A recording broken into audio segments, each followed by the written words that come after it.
system. Heretics end.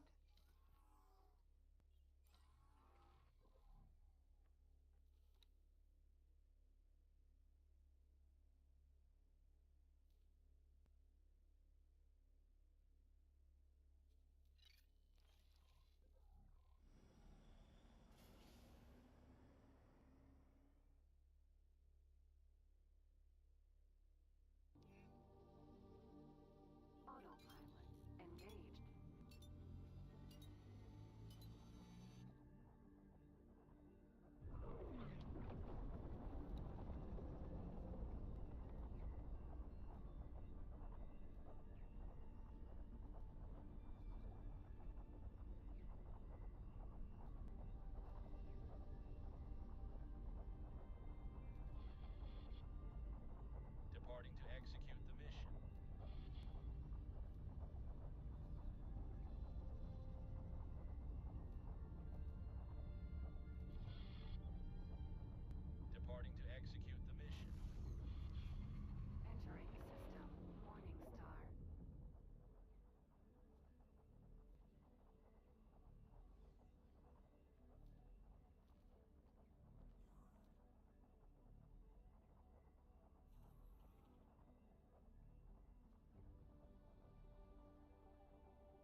get your answers eventually, don't you worry.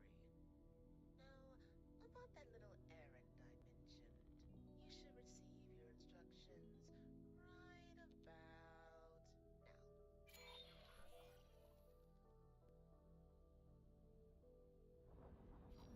Autopilot engaged.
envoy. Now, use an EMP to create a breach, and then scan it. Spacesuit EMP.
still alive.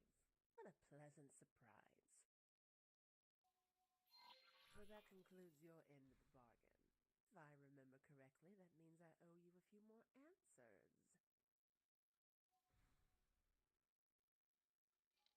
To an outsider, it might seem as though this war has just been going back and forth with no prospect of a resolution. That's not an entirely inaccurate assessment, but it's not the whole picture. It's no accident that the military supplies for this conflict have become one of the safest investments at the end of this gig network. You see, the two factions aren't really fighting over territory or resources. In the minds of their leaders, elimination of their opponents would actually be a tragic outcome. That's because they're fighting for the hearts and minds of their people. If one pontifex backs down, even just a little, he'd be sacrificing his legitimacy. I imagine they must be quite desperate for an outside solution by now. Oh, yes, sorry about that, dear. In my line of work, you can never be too careful about who you associate with. If you ever find yourself facing the kind of impossible ends I'm up against, you might look back fondly at our little encounter.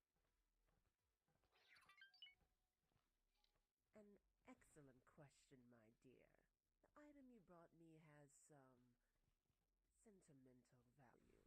There is someone I've been yearning to see for one last time.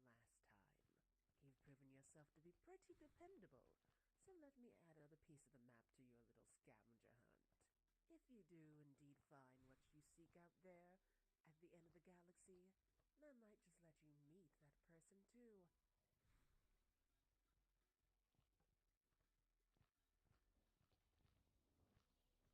Huh. About that errand. Did we actually need the EMP for anything but our little snooping operation? Anyway, I'll add Gride's data to your navigation system.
As for the other items, the structure must truly contain a few points which are quite vital to its integrity.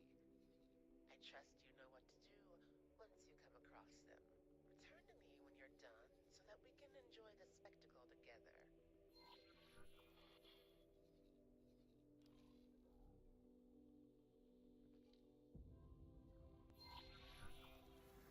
Well, that was unexpected. She does have a valid point, though. How realistic is this prospect of Israel? Wouldn't there be much more to be gained by letting the war continue? I also am slightly worried about that command console character. Or the Duke, whatever that's supposed to be. It's a bit of an oddball, that one. So very fatalistic, even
This is humane technology. It feels slightly oxymoronic, but explain this idea of humane technology, and are we getting any of that? Well, clearly, social media was the most humane and beneficial technology we've ever invented. No. Every time I go on Twitter and find out I'm Jewish, it absolutely. Well, I think so. It's important to ask, so how did we get social media wrong? Because we were so optimistic. It's going to connect with our friends. We're going to join like-minded communities. And to be fair, it did do those does things. some of that. It does some of those Yes. things. But I want to take you back. So in 2013, I was at Google. I was a lot younger. You're supposed to use an old-timey voice. Do that. And I was a design ethicist. They acquired my company. I was sitting there, and I basically realized, when I saw all of my colleagues on the bus scrolling Facebook constantly, and I realized that the incentives were the thing that was going to determine the world economy. The incentives Of social media. Of social media. The race to maximize eyeballs and engagement. Whatever's sticky, whatever gets people's attention, whatever's salacious. You run children's development and self-image through that. You run politics through that. Right. You run media through that. You run information and democracy through that. Purposefully. Well, their goal was market dominance. We need to own as much of the global psychology of humanity as possible. Get out and get Is that clear. on the? Because I don't remember that on the.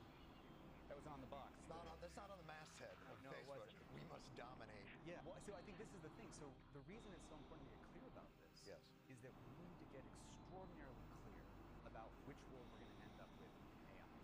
Because it is going a million times faster. Sure. And it is way more powerful. So we need the tools to understand and predict which Let's get future back we're to going to Fred get with in. the good news. And I want people to know that if you know the incentive, you can predict the outcome. And we know the incentive, but it does seem as though AI is making social media algorithms almost quaint It's quaint. when you think about AI. But so you say it's important for us to know the incentives. They won't tell us that. Well, There's something about it's ours.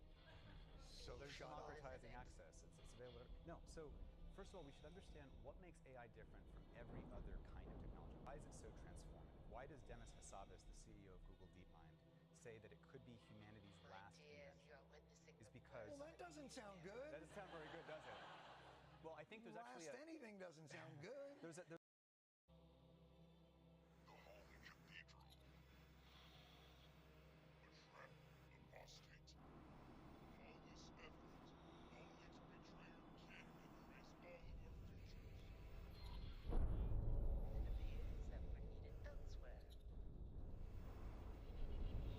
You don't say.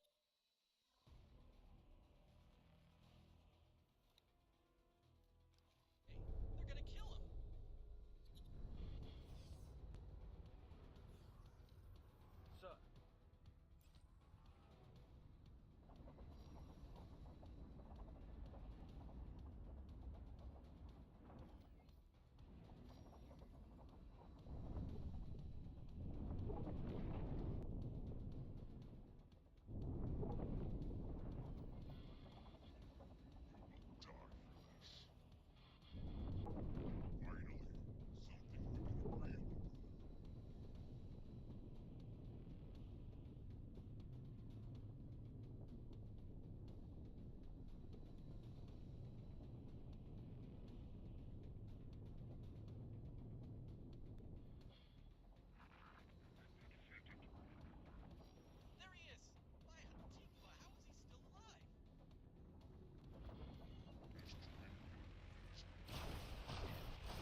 I don't know if anybody's watching up to this point. I'm logging off, but I will. I keep saying it, but I will have another monitor up here pretty soon. The only reason I've not had a monitor up to this point is I have a lot of HIPAA stuff because of school and my business that's up on my screen, so there can't be any chance like overlays messing with it. But I will have something for chat. I've tried to just do overlays, but because the security stuff I got doesn't allow overlays on programs. So, but I will have one here pretty soon. I do respond to comments all the time. So, if anybody's watching, I can't see what you're doing. I'm kind of testing the limits of this new diplomacy update, just going through old story quests to knock them out. I have not unlocked the ability for the main diplomatic chamber, UN headquarters thing. I'm suspecting it's tied behind probably completing. There's got to be further research here, and then it's probably tied behind knocking other things out. So I'll just do those as I can. But one thing I was paying attention to was I wanted to see how the flow is because every time it seems like Ubisoft puts an update out with the changes to the economy that they make, and I suspect they also move around the starting pieces on the chessboard.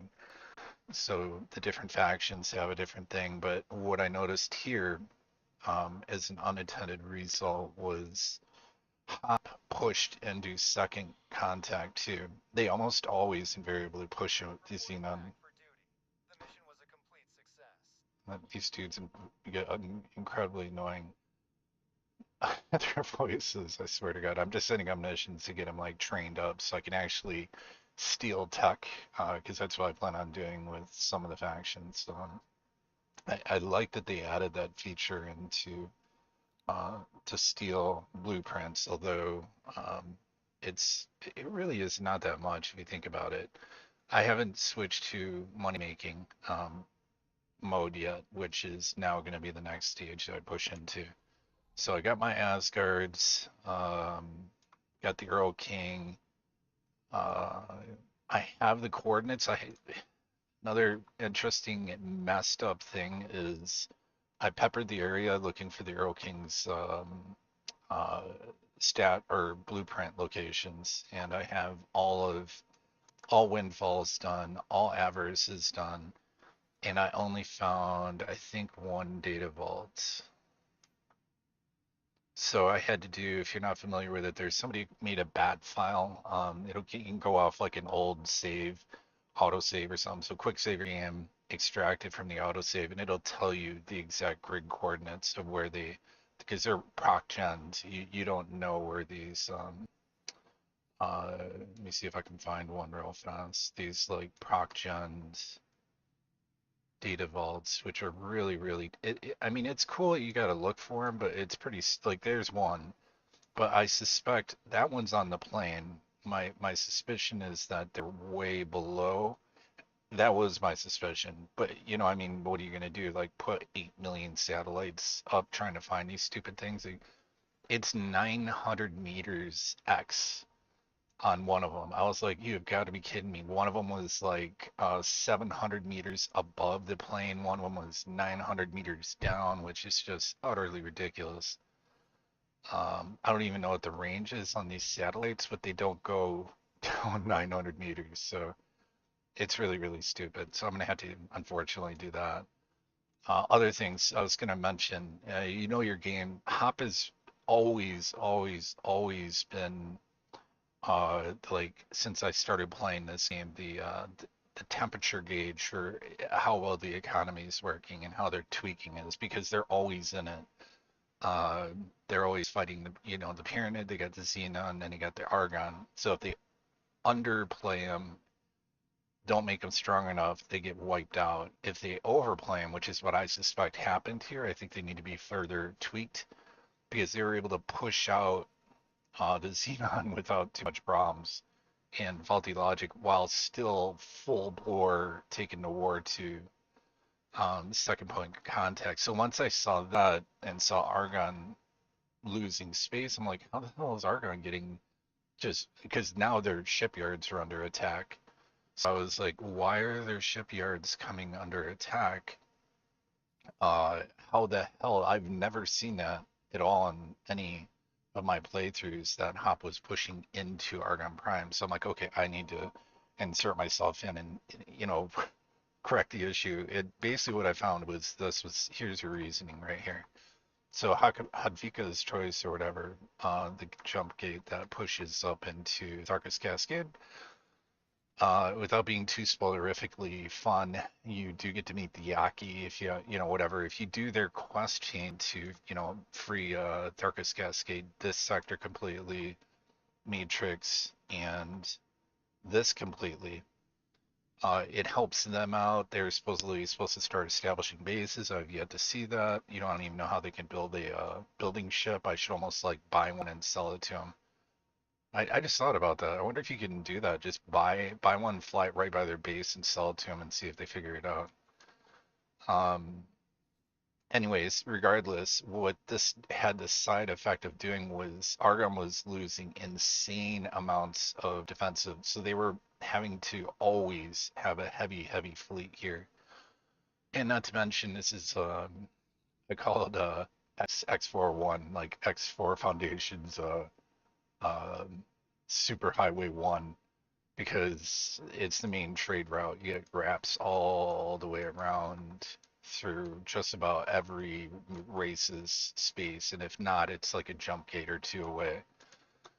So when they're being choked at this critical juncture right here, and all these ships are being lost, and they're spending way too many resources up here, well, you guess that they can't fight or defend themselves down here. And so I saw this as a snowball issue. If I didn't address this, they were absolutely going to get wrecked. So unfortunately, I had to be pretty lame and go capture me some Asgards. And if you want some advice on this, if anybody's kind of, who the hell is this? Oh, that's Hero King. Okay, I was like, do I have 4 Asgards? That's awesome. Um, that's this guy right here is like the go-to guy. So go grab this. It sucks. You're gonna piss off the Vigor Syndicate, but to get it is not easy either. I think it'll have plenty of Marines on board, and they're going to be like veterans. So good luck with that. You can train up your fleet, incidentally. What the hell is this? The Hyperion. What the hell is the Hyperion doing? Okay. Anyways, um, I guess yeah, trying to get to the point. Yeah, so the Earl King, if we look at the Earl King, the thing about him is he carries 228 dudes. So I think he wants to. When I took him over, he had a crew complement of like maybe 200 and some. And I think 40 of them are veterans. What you can do, and this is so insanely, mind-numbingly, painfully, just it's the suck. Get ready for it. But what you can do is you can buy yourself, I would say, well, pirate yourself a Tuata, right? The garbage compactor ship from Tides of Avarice, because it has a rather large. I think it's decent, pretty decent size. It might be a Shiaku, might be better. I'm not sure. Or you could use a lot of the Spawn Song. That's a better. Don't even do that. Just do the Terran quest line. Get a lot of the Swan Song. The lot of the Swan Song carries, I think, 200 plus, maybe 226. I want to say. Let's see how right I am off the top of my head. If it's 226, 187, whatever. I'm off. But the hilarious thing is Uh, you could take the Swan Song over there, and I think the Sin is a single engine. So you got to be a little bit kind of better with it. If you want to go for redundancy, go for the Tawada because it has 4 main engines. The reason I bring that up is because the enemy will always target your engines, and once you're disabled, you're screwed, like super screwed. So 4 engines versus one is a little bit better of a margin there. Anyways, my whole point is what you're gonna have to do is maybe set aside about 10 million credit, more than that, man, way more than that. And what you're gonna do is basically go over here, you know, make well by the time you get to a lot of the Swan Song, you'll be uh I don't know how you could possibly screw up being friendly with it. You get like plus 20 or something like that rep with them all total.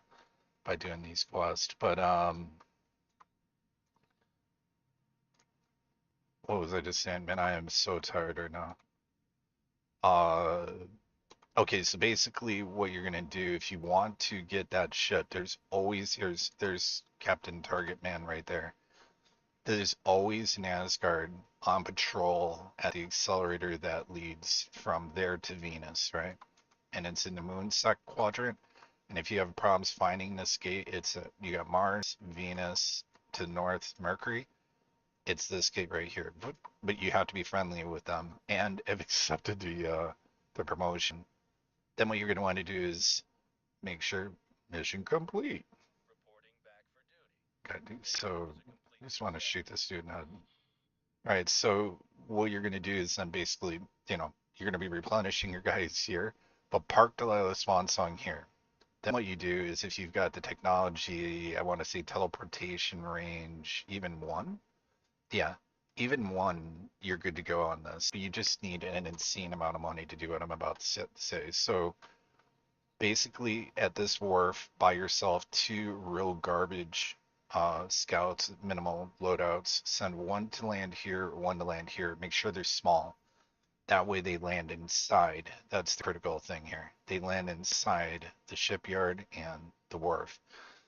And then the excitingly awesome part is teleporting back and forth, back and forth. And what happens is when you teleport, you got to wait a second or two. It'll regenerate the amount of dudes on the walkways. And then hopefully your ships are parked in the number one slot, so you can only have to run one way.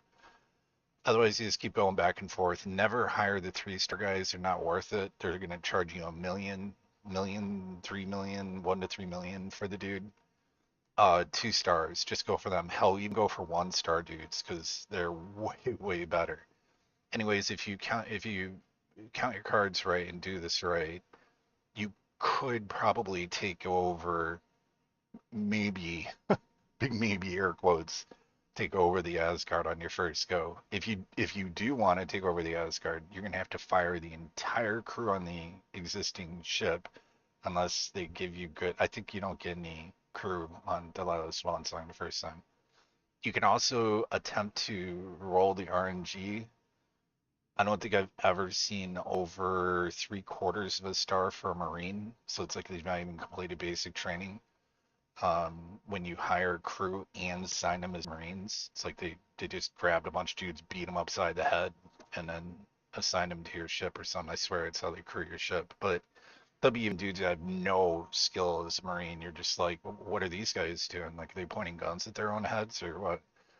But anyways, pop back and forth, boop, boop, boop, boop, boop, boop, boop, and you'll just focus on 2 stars, 2 stars, 2 stars. It's annoying as hell, especially when you got to do 187 dudes. If you do 187 dudes, you'll have 187 veterans, and that there's no way on God's green earth that he'll survive. Meaning Captain Asgard here, and he gets replenished, and you only need him the first time because once you get him, now you got 326 dudes to attack. So, recommendation I would make when you look at the Asgard, here, let me look into the compare in the encyclopedia. So there's a really dangerously, but dangerous good way to do this.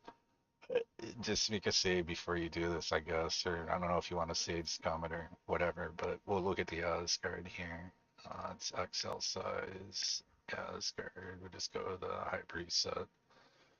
Okay, so when you're approaching Asgard, you're going to want to be coming at him from underneath along his keel here towards the back. And the problem is, here's the real shitty part. Like, most assuredly be approaching him from the front so that when you're done, you're passing underneath his keel for back, and then you'll be behind him when he aggroes onto. Make sure you turn all the gun batteries off on your ship because you don't want your gun batteries to return fire against him or any of the escorts or fighters that come after your defensive drones. None of them, right? Now, if you're retarded and fly at him along his keel and go forward, you're going to get Death Starred.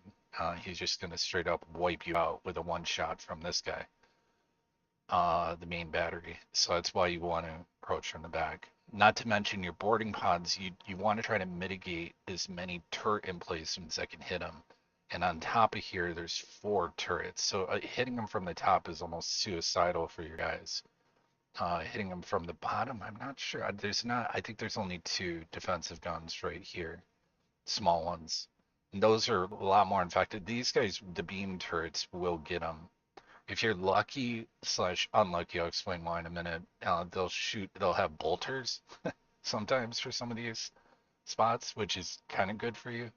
But if you stop underneath his keel, here's the plus and cons. So you can go at travel speed and then boom, pause when you're right underneath his ship. I would say almost pause looking like this, right?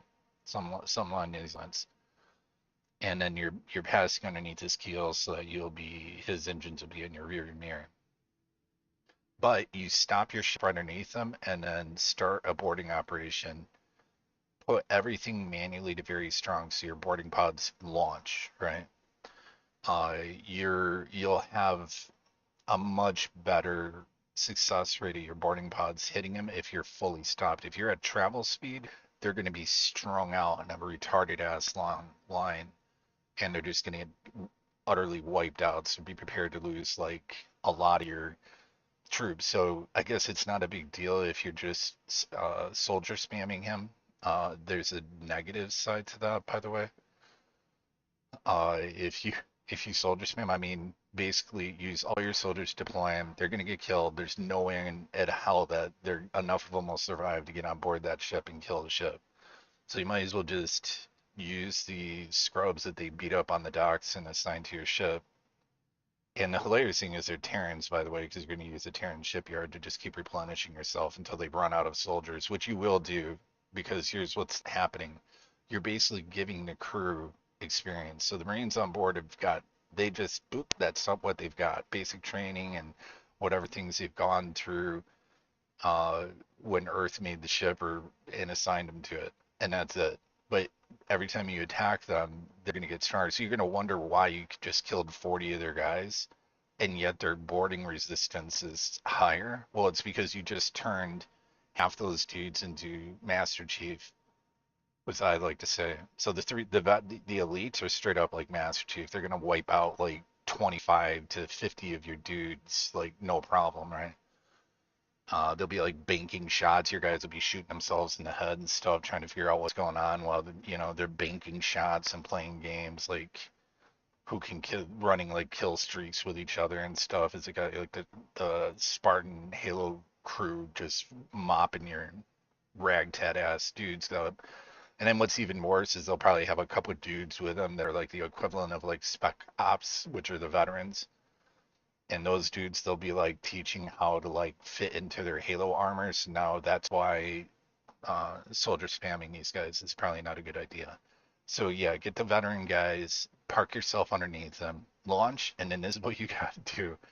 Boost, boost, boost, boost, boost, boost, get out GTFO, because what you can actually do is follow, you could see where I went, but you follow this kind of go. None of his escorts will chase you. None of the L class escorts will chase you. He won't Death Star you because you'll definitely be out of range before he can turn his slow ass to you. These dudes will be chasing you, and there's a chance you may get missile spammed. You are going to get missile spam. That's why I'm saying like having the one engine kind of sucks, because if that engine gets taken out, oh, you are super dead. But about 10 minutes into the boarding operation, if you've turned off all your batteries, everybody will de-aggro. And if there's still, let's say you see these guys de-aggro, but the fighters on you are still chasing you, just cut your engines. They'll do like a couple more passes, and then they just de-aggro. Then you just turn your ship around, go in a SETA mode, let the boarding operation complete, right? And as long as, if you do have all the veterans, like I told you to do, and you've got, trust me, if you got 180 veterans, then there's no way you will absolutely capture the ship. So on your first go around, but that's probably going to cost you, let's say, 187 dudes at a million each, roughly. We'll say, well, no, let's average it out to like 500,000. So I was just going to say 187 million. It's probably like, if you do that way, you are going to be spending around 90 mil. So make sure you got that 120 for Marines. But for an Asgard, it's worth it. And the reason I put that as like a priority over any other part of the game in towards mid game it is the best player correction tool in the entire game. So when you see something going topsy turvy, I mean, yeah, sure, you can buy behemoths and all these other cool ships. Nothing compares to the Asgard. That main weapon cannon. I took the fleet of them in here, and hilariously enough, I only had two. Or I had the one. Then I saw a second one near halfway. I'm like, captured that dude. Then I was like, I went in through here, and now I'm fighting, and I see them bring in another one. The Terran Intervention Corps brings in another one. I'm like, wow, this is like Christmas, right? Like, so now I had three, and I would just send them back. Was getting them crewed back up with soldiers, and then sending them right back. Another fun thing to also be aware of is like, I bet you I still have a bunch of dudes who are like this. Let me see if I can point this out. I bet you the Hyperion, because I really don't care about these ships. Nope, yep, everybody's still assigned as Marines. I always hire them as Marines, and then I would say I always do this. Then once you have them, do this move, right? The reason being is when you hire them as Marines, maybe at least they get like how to insert the clip and eject a clip kind of training sort of thing going on. Service crew will gain experience just over time. That's just how it works. Marines only get experience by conducting boarding operations. So if you want to train your troops up, that's another alternative. Trade ships like this Zark agricultural freighter, you want to engage them in non-owned space. You'll still take rep loss. I would recommend using Envoy. The Envoy is hands down the best pack, even over the DLC, in my opinion, for various reasons. I'll probably touch on in a future video, but if you get the Envoy, do the quest line. You'll see it pop up around, I don't know where the hell it pops up. It's like Argon Prime or Second Point Contact 2. Do that because that ship bypasses its main cannon and the turrets are unique. They will bypass shields and do direct damage to the ship, and even more importantly, the surface elements. So you can get behind a ship, take out its engine, find its shield generators, take the shield generators out. Now you just need to pew pew his shields down to the point where you can just hit him a little bit, and every 30 seconds you invoke the automated thing where they'll just shoot off pods, escape pods, right? And I think that the larger ships, like military ships, will do like three at a time. So it's pretty agonizing if you're going to do it that way. And then once you feel ready enough, then send your boarding team over, something along those lines. That's what I do. But here's a key, another tip. You don't need to destroy the object for it to become unworkable. Like meaning you can bring an engine down to like 10% or a little bit less maybe. But as long as you don't blow it up, you don't take a rep loss hit. Every time you blow a surface element up, you take rep loss. If you only bring it down to where it's not working anymore, then you don't take that rep loss. So another important thing to know. And let's see if there's any other interesting things that I've noticed. So be aware of the situation right now. Hop needs some fine tuning, in my humble opinion, because that or they need to beef Argon up, because really Argon is it's kind of screwed. Like they don't. That's why I probably shouldn't have just pulled trigger on the Terran Argon Federation war and Antigone Republic thing. But they have no. If you don't create an enemy for them, they have no enemies, right? So unfortunately, it's been my experience. If you do pull the trigger, you might want to almost have like a blocking force here, but now you're going to make enemies with the Terrans. It's really easy to. This is the gate that they'll push through.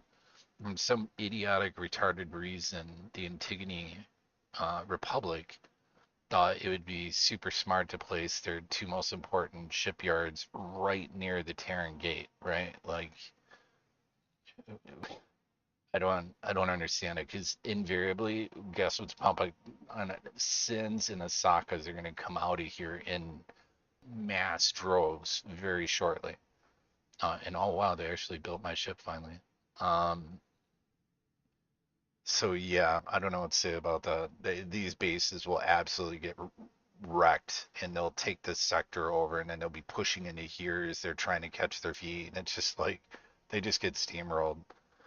Um, So, and also the reason I made the decision to blow up the whatever Protheus or Protheus or whatever the hell that thing's called, the reason I blew it up was because I want these two factions fighting each other. I sure know. I don't want them like, hugging and becoming BFFs or sort of thing. Uh, because that would just allow them to even more solidify their power base. So I'm trying to keep everybody kind of balanced out, fighting, you know, taking losses. I may really start trying to beef up Argon Prime myself.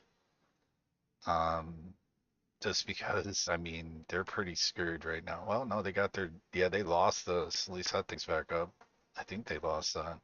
They sure in hell lost all the, was that K? Really? Okay. Oh no, no, they didn't. Yeah, they got their defensive fleet back up. They did not have this up before, and the fact that it's here means that they're okay down here. Yep. So they're not redeploying their fleet. So they got plenty of defenses. I bet you even they're pushing in on second point would be my guess. Yeah, you can already see them hitting fighting back now. And that the only reason they're hitting and fighting back and even having a chance to get back into the fight is because I wiped the Xenon off the map in these upper quadrants. But and I did it with the Asgards. So that's your like fix my game. Uh-oh. If you see something's going really, really bad, there you go. It's just there's no faction in the game that can stand up to them. Um, just there's some things you have to be aware of real quick with the Asgard, and then I'm gonna sign off for the night. Sorry, I can't see your guys' chat, so if you're asking questions, I apologize. Um, but there's something to be aware of. If you're flying in Asgard and you get it blown up, make sure you save your game every now and then. Uh, it's like I had it happen once earlier, and I just took the loss. I took the hit because I was like, all right, I deserve that. I was a dumbass. But the way you can get around losing these Asgards, right, is to understand their power. So their main gun, if you look at the ATF battery, the main cannon is it has a range of 14 kilometers, right? So realistically, that's going to engage at about 13.5. So if you're fighting other capital ships, that's going off the center mass is the range, the box you'll see. So sometimes the front end of the ship, where some of the weapons maybe with, I don't know, a K, that'll read out to translate to like 500 meters of space. So it's like 13.5, right? So they'll hit about 13.5, and it takes one third to one half. So say 30 to 50% of your shot, and they're completely dead. Full shields, full health, K's deleted. What you absolutely do not want to do with this gun is push it to the point where it overheats. So get used to like stopping, and I also like right at the point where it's going to overheat and then let just cool. Otherwise, you have to go through that emergency like cooldown cycle, like cooling rate 133 megawatts per second. We can see. I wish they would give you an idea more. And I guess you could go off the maximum heat buildup. So 473. So you're looking at, no, there's no way that thing cools down in 4 seconds, man. Or 3 point something seconds. It's a lot longer than that. I'll put it that way. Anyways, but if you overheat it, it's like the capacitors and everything else are just like bruh and fried and in cooldown mode, and you aren't even gonna start cooling down, and that will absolutely get you killed if you're engaging multiple ships. Now, a really important other thing to note is I believe the main cannons are 8 kilometers, but they suck pretty bad. I mean, they're good against dropping the shield. I mean, if it comes down to it, you can pew pew pew pew pew, but you're really using this gun. So learning how to not overload it. Actually, I'll hop on an Asgard before I get off and demonstrate it for anybody who doesn't know. Eyes take um, 1.5, not even like if you don't overheat it, get all the way up to the top of it. By the time you get him done, he'll not only have no shields, but he'll probably be at like half to 1/3 health. You just get enough power back, he's gone. You know, H's, don't underestimate them. They're firing those seismic charges at you. Those guys are a joke, though. They're like 20% of the power of a shot from a main battery. So you can see why these ships are so powerful. And if you understand how the Xenon will approach you in their ships, it's always the same, right? So let me show you. So if we look at like a K, I wonder if it'll let me do that as KXL. Oh, okay, whatever. Let's actually look at the loadout on this and I'll explain it. Oops, going out of mode. All right, so there's a glaring flaw with the K, right? Big time. They have no guns on this Carapist back. So if you can come in and not overshoot, because if you overshoot, you're like, oh, hello, positron cannons or whatever the hell these are called, gravitons. You'll probably start getting hit by this. You'll be getting hit by this, and then there's a little turret right there that'll start hitting you. If you come in on his, you'll slip into his slipstream, so you can cut your engines and just make sure you kind of glide in here at maybe 200, and then maybe bounce off his hull a little bit to, you know, to air brake, however you want to call it. Then what you're going to do is just kind of like this, just look around the edge until you can see that turret. Take that turret out, take the turret out. That's if you're in a fighter, by the way. And then you want to come down around the side, and then this guy is going to be hitting you, so you take him out, and you can further take out if you inch along the front, you'll see that he's got 3 batteries right here. Pink, pink, pink. Fighter batteries, they don't really matter. These guys are a little trickier to get at, no problem though, especially after you've taken out these side guys. And he's got 2 cannons on the bottom. So I guess the reason I'm pointing this out, it's a way to fight him with any fighter in the game. You can absolutely take it with the Envoy. It's ridiculous because you don't have to worry about shields. And then you take out his 2 shield generators and he's super screwed.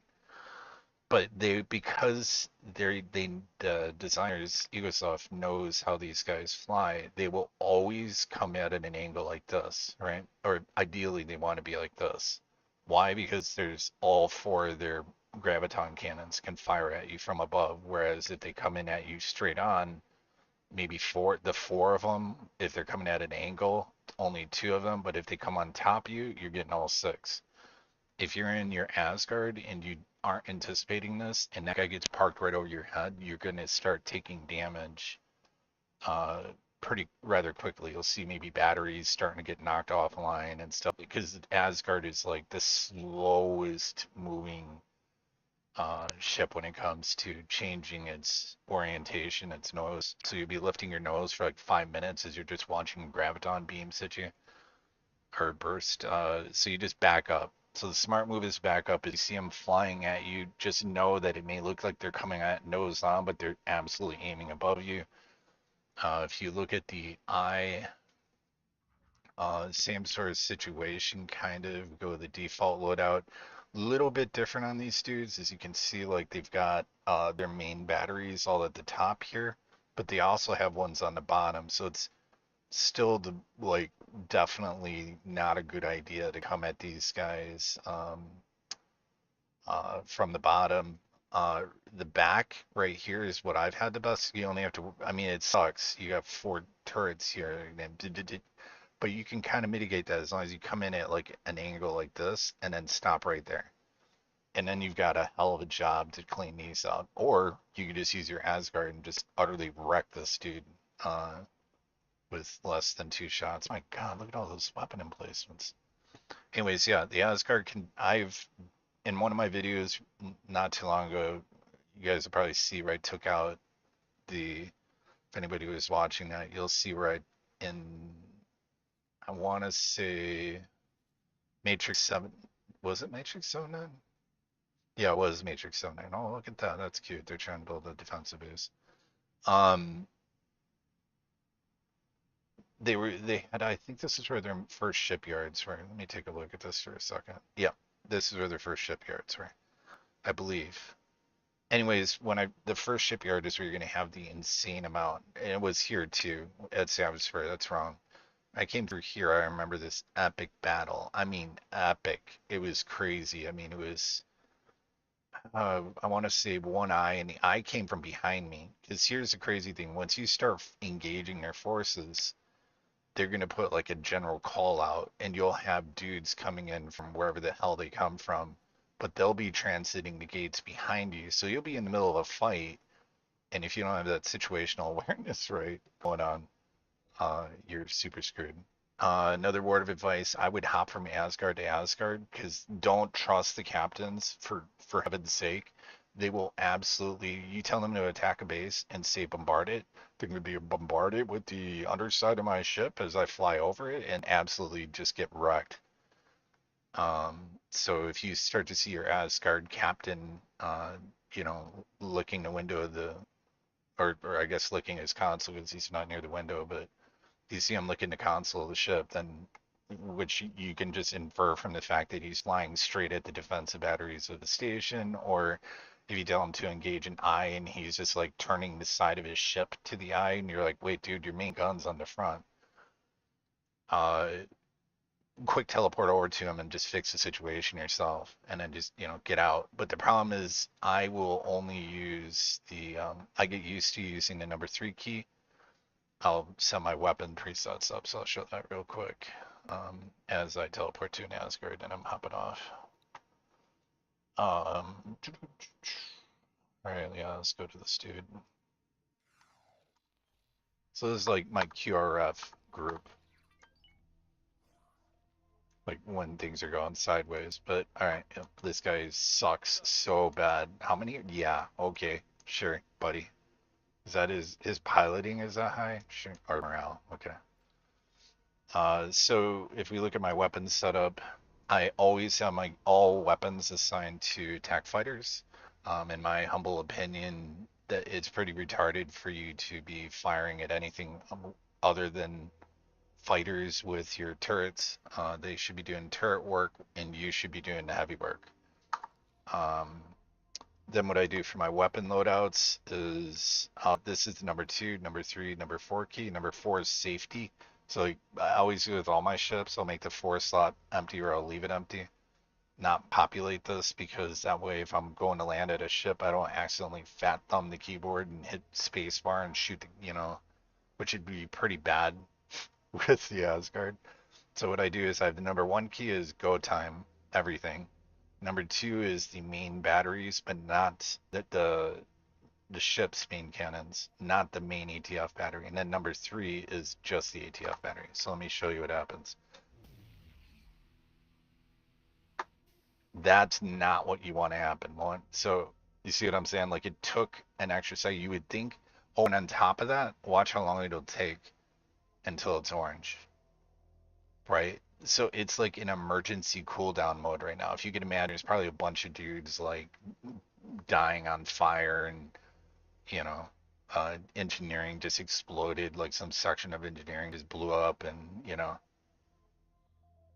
yeah, it's not a pretty picture right now.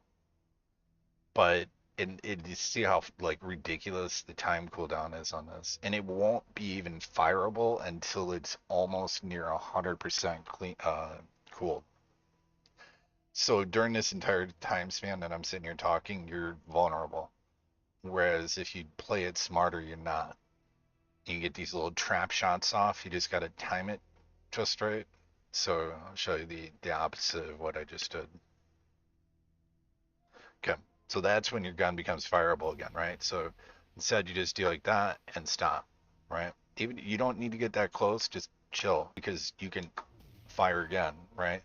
You're not in cooldown mode, as long as you get used to being there. It's ridiculous how much that gun does, by the way. The amount of damage that main cannon does is just stupid. When you're done and you're going to get out of the seat, make sure you go mode. Make sure the captain has access to all the guns because he'll yeah, I don't know what's wrong with the AI in this game. It's pretty awesome.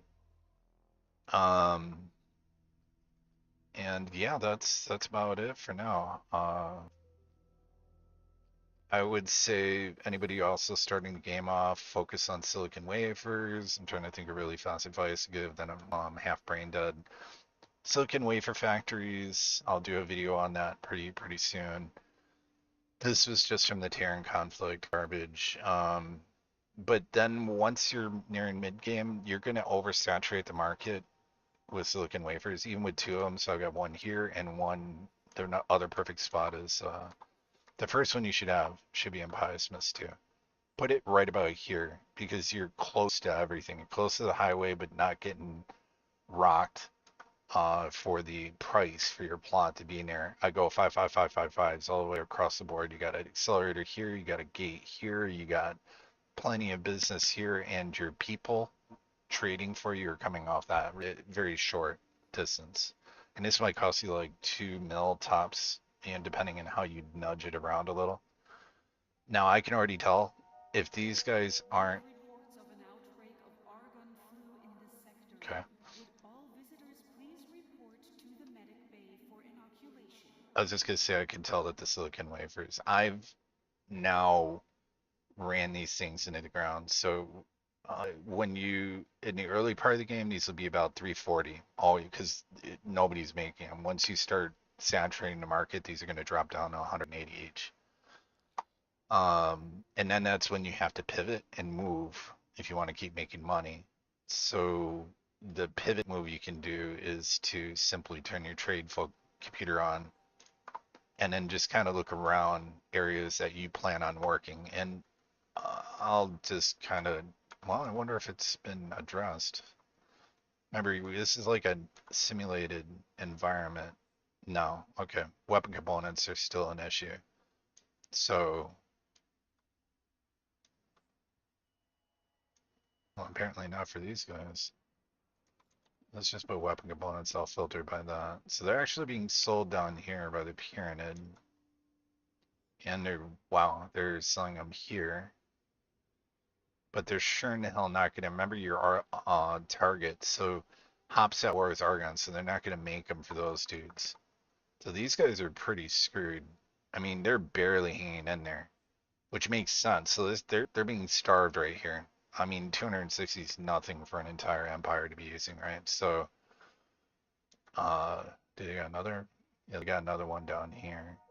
Beggars are operating on this factory. Anyways, my point Please do is not go for weapon component or use whatever. professional beggars. The bad thing If you about have any spare credits, please give them to a registered charity. if you do decide to go for a weapon component thing, be ready for the just have a lot of EMPs to save yourself some serious money. You just find real like here I'll just show it. I can't believe I'm making like a tutorial video shooting live, but I can't respond to you guys because we can't see what you guys are saying. But you're just gonna go to where's we know we want to do weapon components, so we're gonna look at this. We want to make it a closed loop system, meaning we want the only thing being brought in not to be other products, but uh, or raw products like energy cells and ore. That's all you want coming in. So we can see energy cells there. Check. Good. Hull parts. Uh-oh. So what does it take to make hull parts? Oh boy. Graphene, refined metal. I can already tell you, I believe graphene doesn't require anything else. I know refined metal is just ore. So you're going to want, we look at graphene and we can see its energy cells, methane. Okay, so boom, you've now knocked that out. Now you got to go back to weapon components and look at plasma conductors. What I can tell you, this is kind of fun, but graphene you already got. You need superfluid coolant. Need superfluid coolant. You need energy cells. Okay, boom. Now, once you have all that stuff, you can create a closed loop system. Would like to thank you for buying their product. I think that announcement's always funny. Um, if you go online, Google X4 station calculator, and you'll be able to add your wares, put how many weapon components you want, and then autofill, and it'll base like if you have 5 of them, it's gonna auto math it out for you for however many you need to build. Also, for people that are not aware, you can do really fun stuff like when you're building you don't need to build it. I suck at aesthetics bad. Like, but what you can do is just start slapping things down, right? You don't need them touching. Here's the beauty of this. I'm trying to kind of show you. So you just throw everything you want in your little building area, right? Once you're done putting all the parts the station calculator says you need, you're gonna go up to this amazing cog button and just hit shuffle models, and it will just and arrange everything for you with connections. You look at it, oh, I don't like that. Shuffle modules, shuffle module, till you get a look that you like, and then just hit confirm module changes, and you're off to the races, right? So, if you want, yes, I want to cancel. I don't want those. So yeah, that's what I would recommend. Always also plan out if you're doing like a main base, plan out where you're I like the Terran Hexadock. Unfortunately, it also cuts off like all the entry basically to an extent. The restaurant is now open for anyone wishing to dine before departing the station.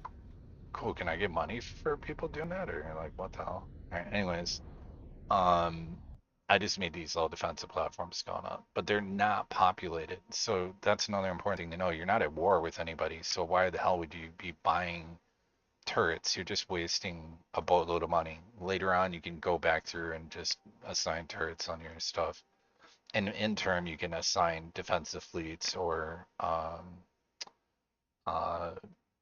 there's a lot of options you can do. Defensive fleets, lots of defensive drones assigned to the base. Also, you can just put a defensive platform, and that enables the logistics to pump up the amount of drones that can be put out by like an ridiculously broken ass method. Like I could right now just be like, yeah, let's go for 365 defensive drones.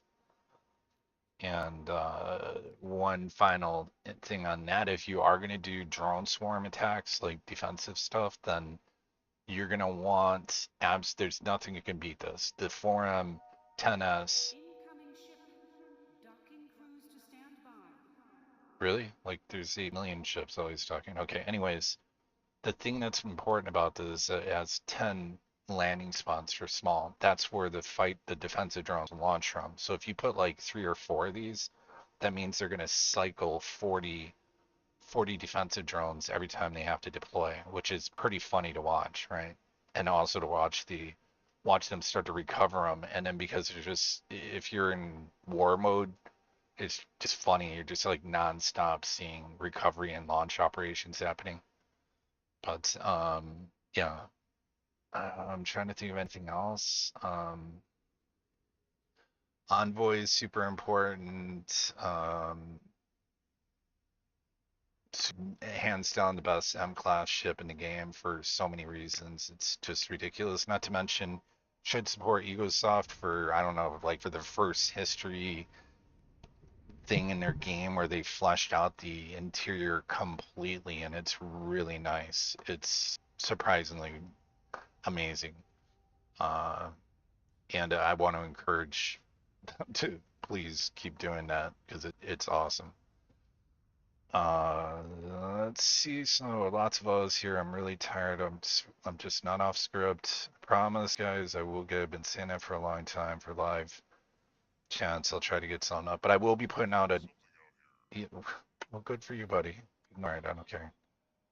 Um, what was I just gonna say? So I will put a video out explaining the new mechanics on some of the things for station building, and um, I've covered a lot of like Ladies I and think. gentlemen, station Oh man. administration All would right, like to lady. remind you to keep Yep. children away I from would the rather be box. on the garbage ship right now than to hear her talking constantly. Okay. We'll just go stand over here. It'll be a lot nicer. Um, as I guess we're just randomly grabbing scrap cubes. Um, just trying to think if there's anything else right off the top of my head. Uh, if you're doing timelines, so make sure or don't forget to get your ships. If you've got the Hyperion thing, make sure you get the Hyperion. I am trying to think, but nothing against like Timelines had the Odachi and the Experimental Shuttle. Those are like the super fast, super awesome ships. The Envoy and the Cypher just retarded. The Envoy is hands down way better, but you're gonna want to get the Cypher as well because the nose gun cannon on both can be swapped out. They do different things. So. Anyways, hope this helps a little bit. Like I said, guys, I will look at comments. If you have any questions, please just leave a comment. Just be aware, like I said, I'm still an active student, so I have to like get a tablet or something set up and figure it all out and log into YouTube and then look somehow see my own live stream. So it'd be kind of a little bit janky how I'd have to do it. I really don't have a choice on that. 100% with my business. I can't be, throwing DoD stuff up there or HIPAA stuff. I don't think that's gonna fly too well. Call me crazy, but other spots to look at really quick. Pay attention to this, by the way, and then really pay attention to, I guess, Audio's misfortune. It is possible, by the way. You can see how I did it. You can absolutely jack the Sapporo if you have it from timelines from down here. I'm gonna go over this. My last piece of advice. So for tonight, the Sapporo will be here, and there's a Ravager. And if you don't know what a Ravager is, I'm just gonna save the fun times for you to understand what it is. But let's just say this is insane. But what you can do is I got lucky, and they were being attacked by some idiot. I don't know who decided to come down here and was fighting them. But you can also mimic that. So buy a bunch of sacrificial lambs and then come in with your envoy in cloak mode, right? Come by, sneak along, park off. They can only detect you at, I think it's under 10 kilometers. Like you're fine, right? So park a ways off and then sneak up to the Sapporo. And then your sacrificial ship should come in from the opposite side. The Ravager will come around to engage your ships. So just some garbage ships you don't care about, right? While all the craziness is going on, you're gonna hightail it over there, shift to, find that signal lake, get in there, get on the bridge, rush your ass to the bridge, and engage. Start holding down tab for its like meager ass thrust ability, and just start deploying laser tower after laser tower after laser tower, and then eventually the fighters that react to you will start getting tied up shooting these guys, and then you'll hit travel mode right about here. And once you're in travel mode, it's you're gone. It's off. You've just now got the Sapporo, and it's fun doing it too. It's hilarious to kind of do like a bait and switch sort of move on uh the CHK from that like super probably the most defended ship in the game, I think. There's only one other that comes close. There's another one I'm thinking of, the H. That one's kind of not really. It's really not that hard to get unless you get unlucky with like patrols. There's another one that's a sports small ship. That one's kind of a little tricky to get, but there's none of them that come even close to the uh yeah to homie in the Sapporo. Which if you're not familiar with what the Sapporo looks like, it's kind of cool looking ship. I don't use them. But he's been part of my player HQ defensive fleet. There's the Sapporo. He also, I think, has a pretty decent crew complement. Oh, no, he doesn't. He sucks. Never mind. Let's change all these guys over to them. And let's take a look at him.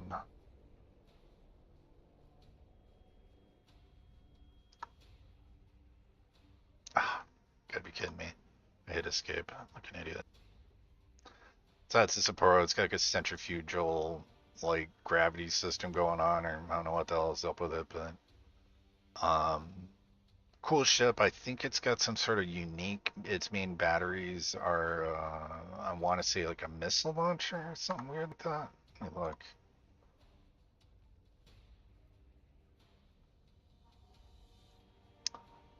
Yeah, it uses its main cannons. It's really weird, man. It shoots barrage missiles, which is pretty trippy. Um, I don't know what that is. Like apparently I've got 199 of them, so I guess if you had 460, assuming this ship would be pretty awesome. I know the Earl King's main battery is pretty awesome, but you have to find all the damn blueprints, and I've already explained that. Anyways, I'm off for the night. You guys take care. Apologize about the thing. I'll do a normal video, annotated, all that. But and then I'll do uh, I will get like some sort of janky rig set up for watching my own stream, I guess, for when I'm streaming. Sometimes too, though, I just gotta be honest, I don't monetize any of my videos. So, or accept sponsorships, or what the hell is wrong with you, dude? Continue. Have you seriously just been sitting there the whole time? Okay.